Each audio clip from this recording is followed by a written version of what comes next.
ஆக்குவதற்காக அவங்க செயல்பட்டு கொண்டிருந்தாங்க அப்படின்னு நான் நினைக்கிறேன். ஏன்னாக்கா ஓட்டு எனக்கு போடுங்க, ஓட்டு எனக்கு போடுங்கன்னு சொன்னால் யாரும் போட மாட்டாங்க. ஏன்னா அந்த மாதிரி ஒரு மனநிலையில தான் இன்னைக்கு தமிழக மக்கள் இருக்காங்க.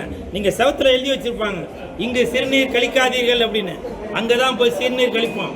இது ஒன் வே, இந்த ரூட்டில் போகாதீங்கன்னு சொல்லுவோம், அந்த ரூட்டில் தான் போவாங்க.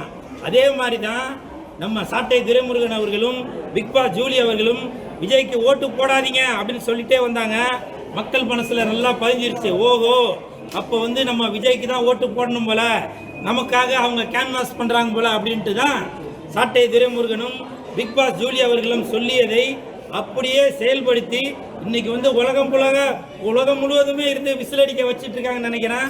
அதனால எனக்கு தெரிஞ்சு விஜய் சார் அவங்க ஆட்சியை பிடித்தால் அதற்கு காரணம் ரெண்டே பேர் தான். விஜய் சார் அப்போ சொல்லிட்டு இருப்பாரு, 2 பேருக்கு நடுவில் தான் போட்டி அப்படின்னு. இப்போ நான் சொல்றேன், விஜய் சார் ஜெயிப்பதற்கு 2 பேர் தான் காரணம். ஒன்று பிக் பாஸ் ஜூலி, இன்னொன்று சாட்டை துரைமுருகன். அப்படிதான் நானும் நினைக்கிறேன்.